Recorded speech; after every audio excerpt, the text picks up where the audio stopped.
anyway, yeah, we're heading down to CTN, and we'll probably... Don't stop talking, Mel. Oh. So, Will, what's the best part of this road trip?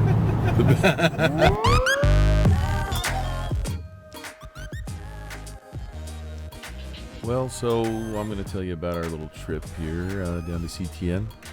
A bunch of us caravan down and went through Vegas and ended up in Burbank, California, where I tweaked my setup from Salt Lake Comic-Con a little bit, new banner, and kind of opened it up a little bit, got some price tags out there. I think that really helped a lot. And got some browsing racks, and that also really helped. I think a lot of people like to browse. A lot of people were looking for Christmas gifts and things like that. Got a few new prints, little colored prints, no more offset yet. What was your favorite part of setting up the booth?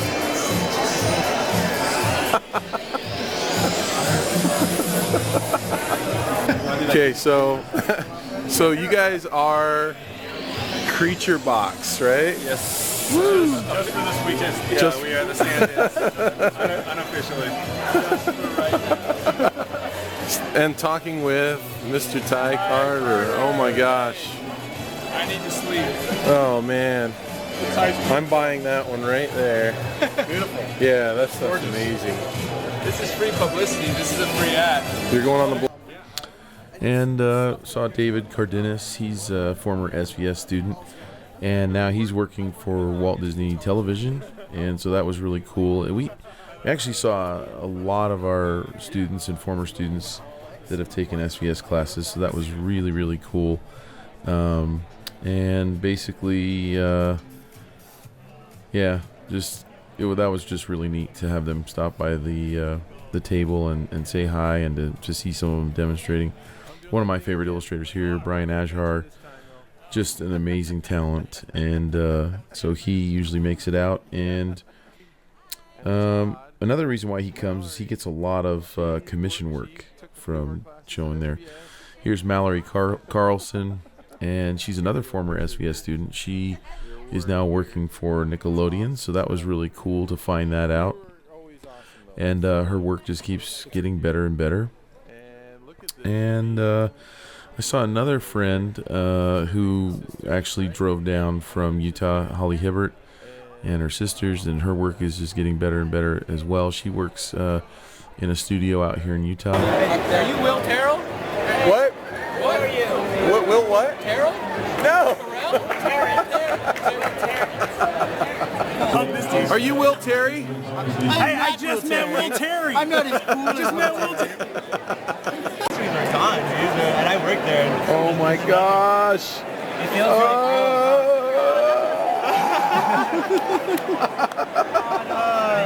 Woo, woo. Responsive. Sideways. Oh my gosh.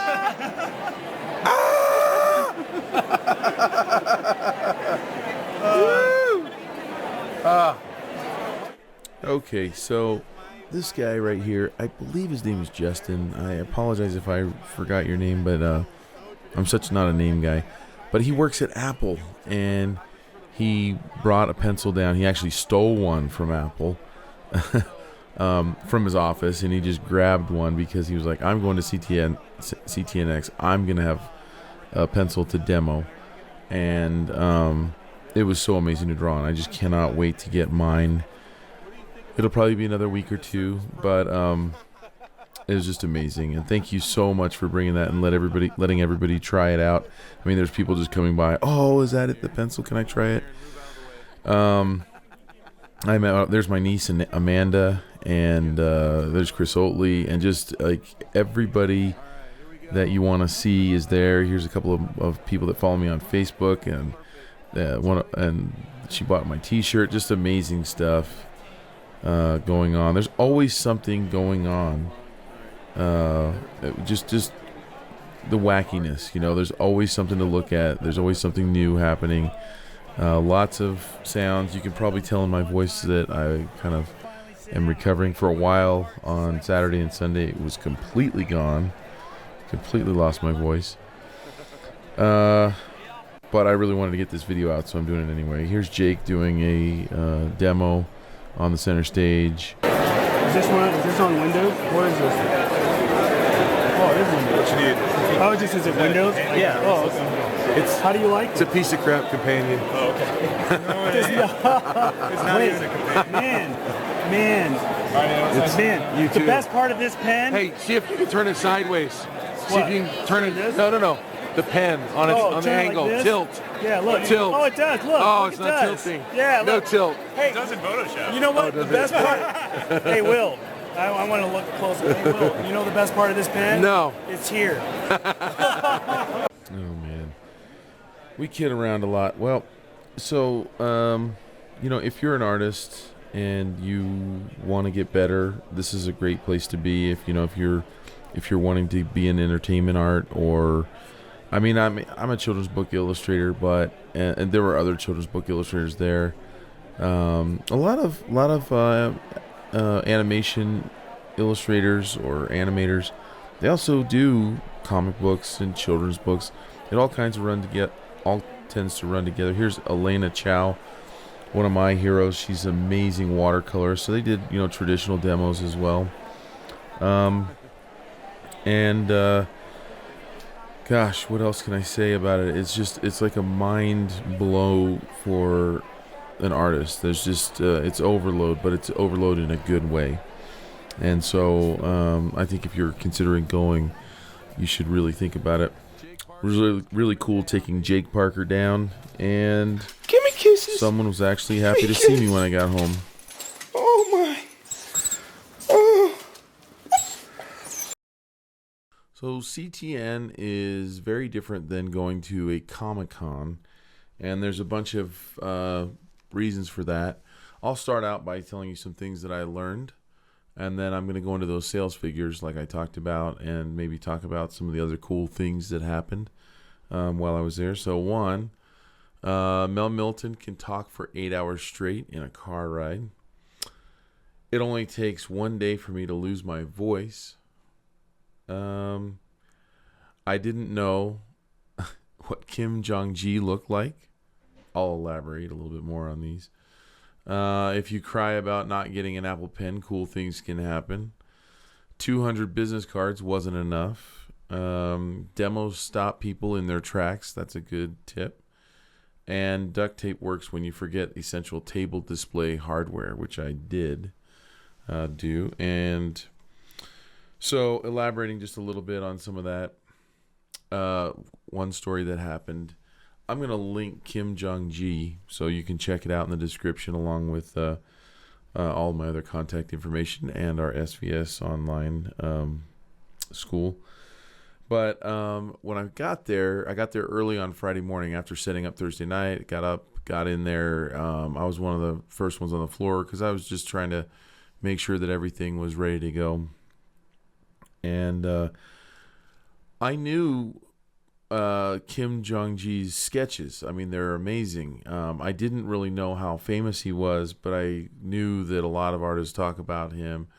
In fact, a friend of mine, Peter Sakovich, hooked me up to him quite a while ago, and I was, to his artwork, and just was like blown away and wow and everything. Well, I didn't know what he looked like, so he came up to my table when I was setting up and started looking at my Star Wars poster.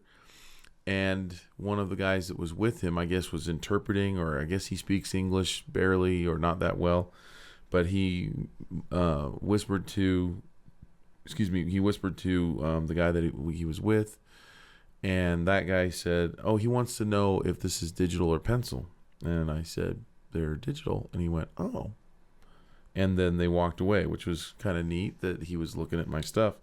And then when I went out to see what he was capable of doing, it's amazing. I'm going to put another link. I'm going to put a link down there to him. And you should check out some of his YouTube videos. What he's capable of is like otherworldly. It's like Alien, Sixth Sense. The guy can draw without doing any sketching and everything with ink. And he was doing that, demoing that. And later I saw what he was doing. I'm like, that's the guy. That's wow. So that was pretty cool.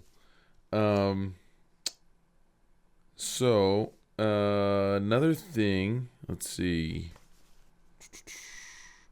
that I want to elaborate on is, yes, make sure, I mean, people take business cards. They're like crazy. I mean, people were constantly walking up and just reaching, not saying anything, but just reaching for a business card. I have no idea if some of those people are going to want to contact me later, if they want to buy a print from an Etsy shop. Had a lot of people fly in to CTN. It's right next door to the Burbank airport. In fact, you could fly in and walk across the street to the convention center at the Marriott. And so a lot of people expressed difficulty in getting our posters home, which is kind of a bummer because we would have probably sold a lot more, but people just said, I don't want to damage it on the airplane. So that was kind of a bummer. Let's see. Let me talk a little bit about how CTN is different than like a Comic-Con. So Comic-Con is like, general public going, fans, people that just want to consume art but not necessarily be artists. CTN is really geared towards students who want to get into animation, into 3D, into storytelling, visual storytelling, and lots of different methods. There is a fair amount of comics traded there. Lots of artists that have either been in the entertainment industry or that want to get into the entertainment industry. It's not, me being a children's book artist, I am kind of a fish out of water, but at the same time, there are a lot of artists there who also do children's books, so it's not that wacky. In fact, I think it's kind of neat because there's a lot of artists that tend to look the same because they're all kind of coming from animation schools, and so you have a lot of people that are displaying their artwork, and it's like, yeah, you see the same thing over and over, or similar things, and some really stand out, and some really kind of fit in. But I think if you're doing children's book stuff, it's interesting because there's a lot of developers, producers, business owners that go, and they're constantly looking for artists to work on their projects. A lot of commission work is given from there. I was approached 5 times, which really blew me away, to do commission work. In fact, there was most of them. Well, I'll do this first now, but most of them wanted me to do character designs for the toy industry, or for figurines and collectibles and things like that. So I got a lot of business cards of companies that said, if you're interested, we'd love to work with you. So just email me and we'll send you what we have and get you started on working on something. So there's some work that I could pick up there. A couple of them said that they would contact me, and that they were very interested in that. And then one in particular I was going to mention was a gallery owner in Taiwan who actually said, who thought that I was working in pencil again, which I think is kind of neat and kind of flattering because, one of the things that I've talked about before is one of the best things that you can do with your artwork is kind of have an alchemy to it, kind of a mystery behind how you're creating it. And that's a hard thing for digital artists to get, but I think it's very valid and very necessary if you're going to separate yourself from everyone else. So, I intentionally, if you've been following my channel, I intentionally create some of my fan art pieces to look like pencil. And the fact that almost everybody thought they were pencil is, I think what that says to me is it might as well be digital. It's much easier for me to create digitally than it would be in pencil because I have all the digital tools. I can control proportion. I can erase stuff easier. I can edit things easier if it's not working the way I want. I can zoom in. I mean, there's just so much more control. But anyway, this gallery owner, that's an owner in Taiwan, said he was really bummed out that they were digital, and he was saying, well, if you did these in pencil and then scanned them, and then you do your digital thing and print your stuff over here for your purposes, but send me the original, I could sell them. I could sell that easily, each one of those little characters for about $600. And the thing is, if you do all the math and the shipping and everything, by the end of the day, I'd probably get $200, and that's not something that I want to do. It would be much harder for me to create in pencil. Interestingly enough, I think there's some ways to cheat and do that. I could create them digitally first if I wanted to make a couple extra $100, which I don't. But if I did, it's an idea for somebody.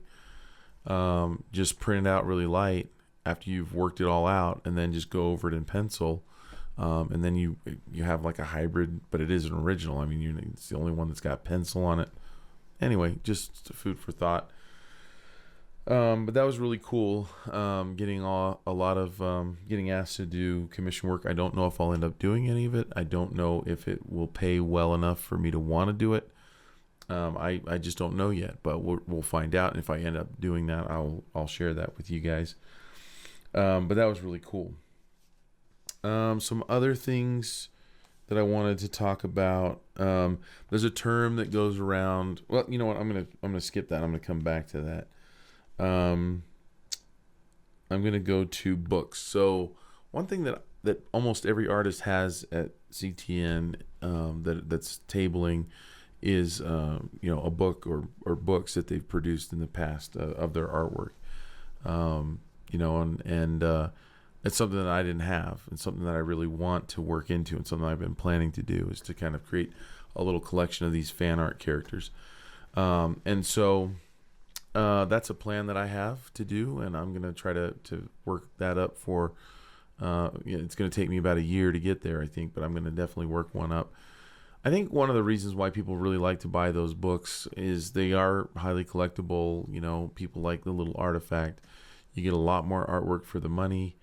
And people go into all these, they go into the auditoriums and the classrooms during the thing, and then they go back with their friends at night. And I think a lot of people like to have these little artifacts basically that they've collected, and they want to look at them and thumb through them while they're in the various classes and things like that they offer there at CTN. And so I just noticed that a lot of people were buying books, and I kind of felt like I was missing out on that one. So if you're thinking about doing it, a lot of people just print up their sketchbooks. I want to print up more of an little art book, but I want to make sure I keep the cost down so that I can sell it for a reasonable amount of money and still be able to, make a little bit of money on it, and, not go upside down on the costs and things like that. Another super cool thing is that, another really super cool thing was that and this is a weird thing that, I've been an illustrator for a long time. I've been validated. I don't know why this makes was so exciting to me, but I sold my posters and my prints to people. People that are very accomplished in the entertainment industry. So animators and character designers and 3D sculptors that work for DreamWorks, that work for Disney, that work for Pixar.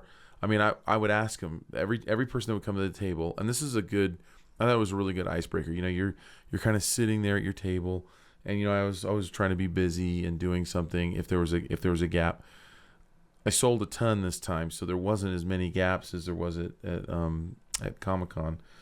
But I would just ask the people, what do you do? And that was a good way to get them talking about them and to find out who I was dealing with. Most of the people were students, but I was blown away by how many people wanted to buy my art, and they were working for these big companies, working for Ubisoft and all these game companies. So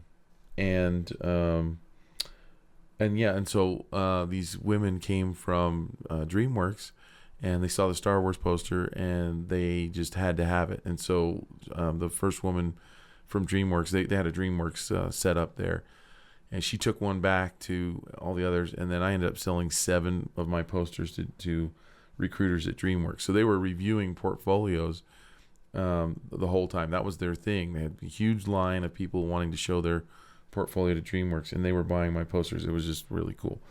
There was a guy from League of Legends who was an animator for League of Legends, another one from Assassin's Creed, and a ton of other games, like a guy that worked on Plants vs. Zombies.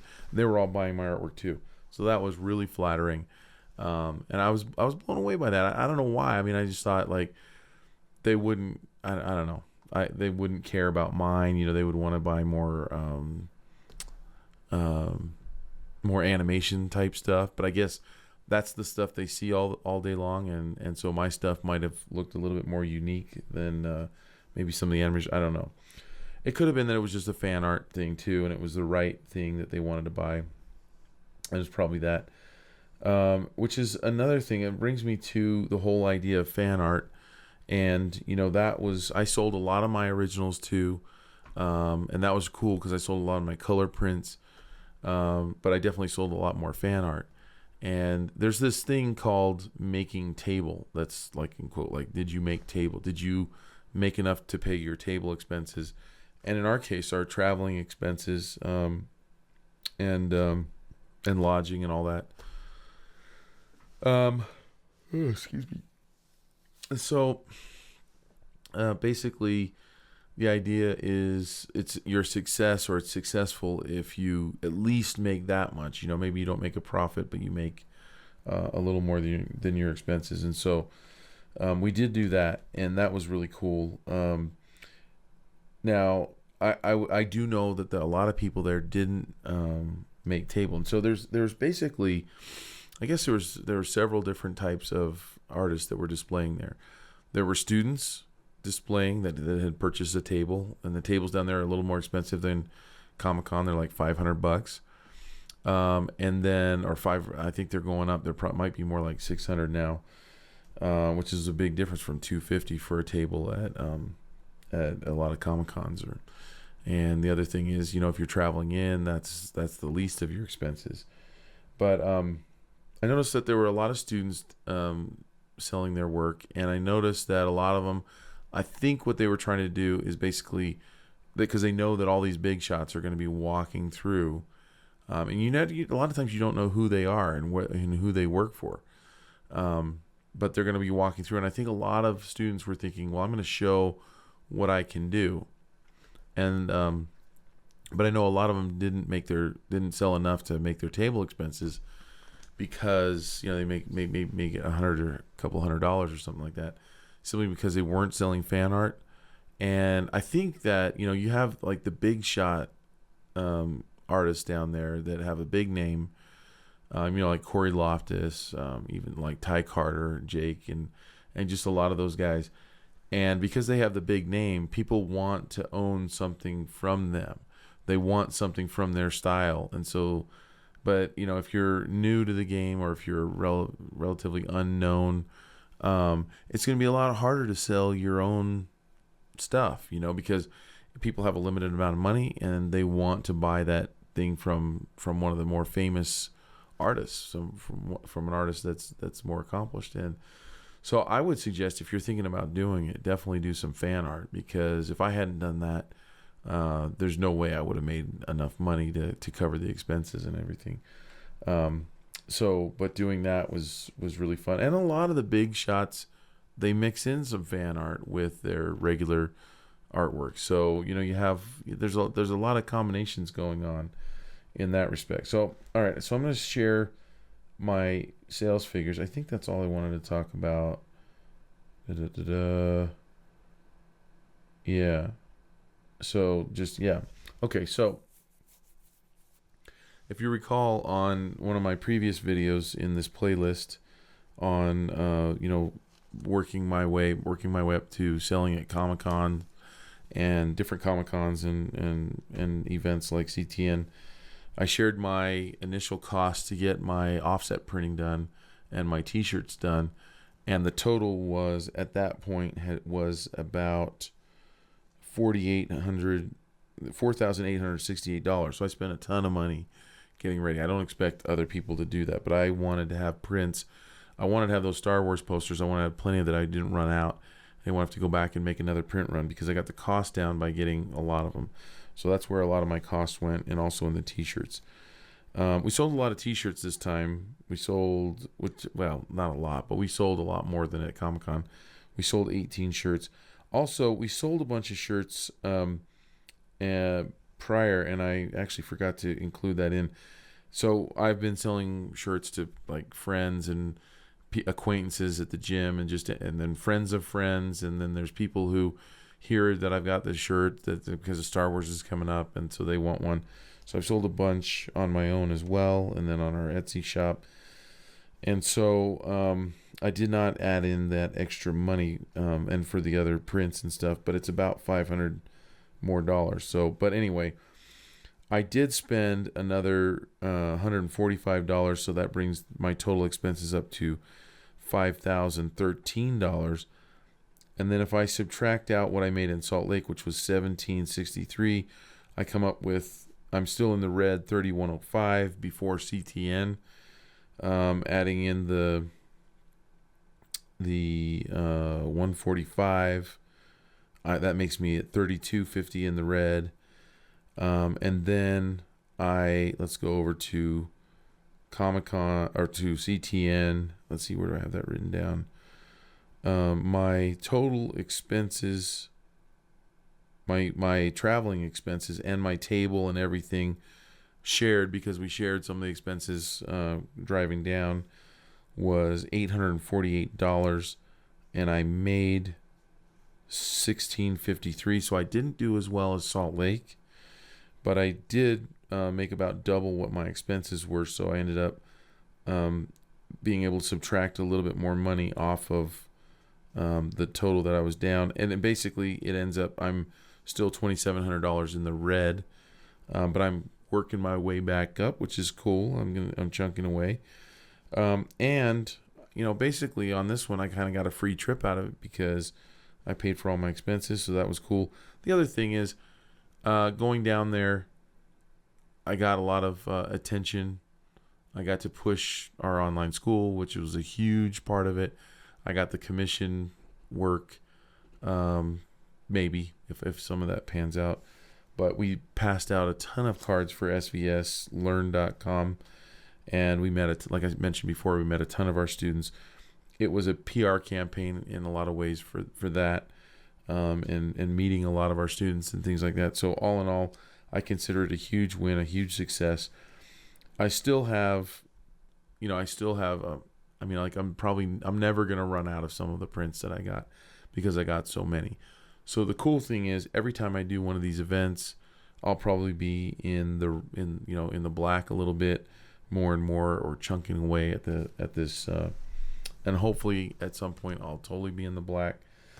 Let's see, what else was I going to say? One last thing. From now on, because CTN tables were expensive, but from now on I'm going to buy 2 tables at any Comic-Con event that I go to. So if I go to Las Vegas, or if I go to Denver, or if I go to WonderCon, or if I go to Seattle, Salt Lake, the next one I'm going to do is CTNx. I think we're going to try that in Salt Lake, and the only reason I'm going to try that is to really try the setup of 2 tables, and the reason for that is we're going to hook up the iPad Pro if the pencil ever gets here, and we're going to set up a TV monitor and draw on the iPad and project it, and try to create a little bit of a roadblock, a little bit of a demo going on, and try to really gather in some attention to get people to see what we're doing, and we'll be able to push a lot of the things that we're pushing. I'll invite other artists to come and draw, and I think it's just going to be a really fun thing to do. So that is my CTNx 2015 experience. It was awesome. We're buying tables for next year, so that tells you something right there. And anyway, if you're on the fence about thinking about going, and you're an artist, I guarantee you will be inspired. I have never in my life seen as much talent in one place ever. Now, that doesn't mean it doesn't exist in other venues, but I don't think you'll ever see a Comic-Con with as much talent. And I'm talking about the quality being, there really isn't any bad art there. It's just amazing. And so, with all that's going on, you'll come away from that feeling pumped up and just ready to go. One of the things I didn't show were all the opportunities to draw from life, the live drawing sessions, and the workshops. I didn't really get to show you that. the classroom, the lessons, the theater, the auditorium where they have premieres of shows coming out and talks from studios that giving you sneak peeks on the things that they're working on. It's just amazing. Again, there's no possible way you could take it all in, but that's the good thing, is that you can always keep coming back. And anyway, thanks for watching. It was an amazing week. I'm pumped up, and if you have any questions, put them in the comments, and see you on the next video.